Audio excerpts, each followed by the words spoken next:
Hey, you beauties. At least two conversations this week have brought up memories and sensations, experiences that have helped me to reflect in new ways on this month's theme, which is holding on and letting go at the Unitarian Universalist Congregation of Gwinnett.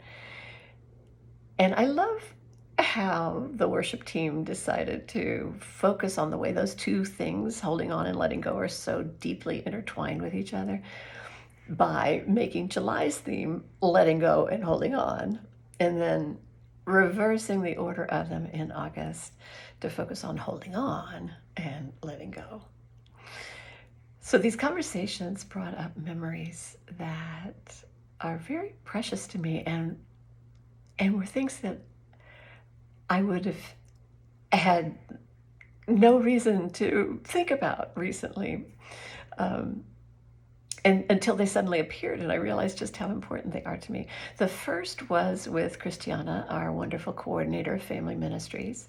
And we were talking about a couple of resources, one that goes way, way back to the beginning of my formation as a Unitarian Universalist minister. It was required reading when I was in divinity school back in the late 90s and early 2000s. And the second is something that comes from the mid 2010, so around 2015, 16, 17, someplace in there. The first is a book called Fashion Me a People by Mariah Harris. And the second was a beautiful pamphlet, really, a series of articles by Kim Sweeney called The Death of Sunday School.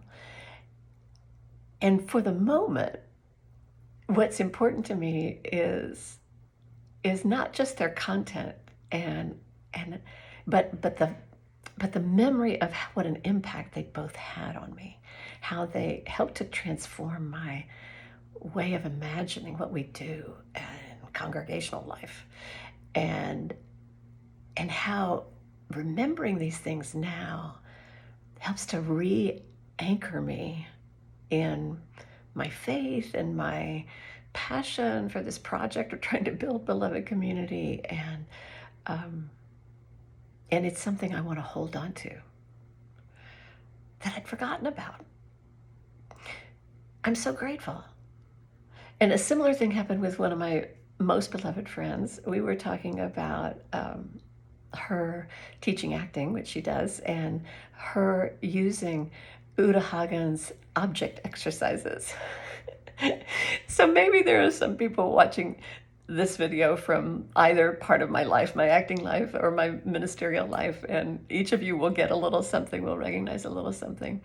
But there too, I was reminded of a precious, precious memory that was part of my development as an artist and a performer, and in improvisations in classes, and in becoming really specific about being alive in front of people, which is really what acting is.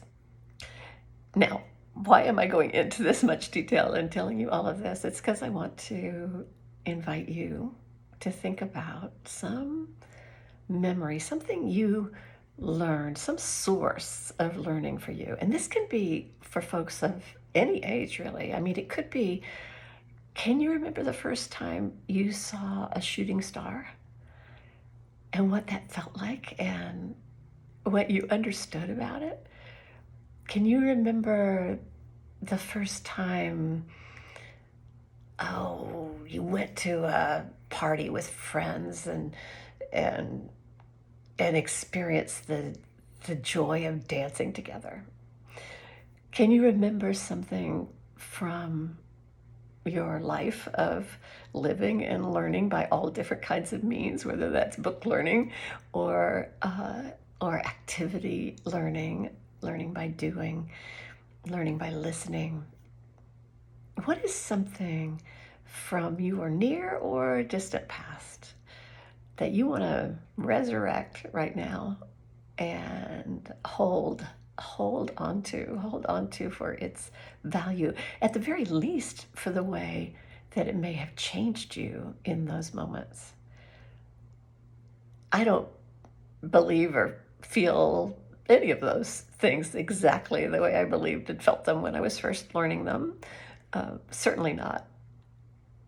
But the foundation that all three of those references that I made have for me in my life remains deeply, deeply valuable and cherished. So it's a reflection prompt, really.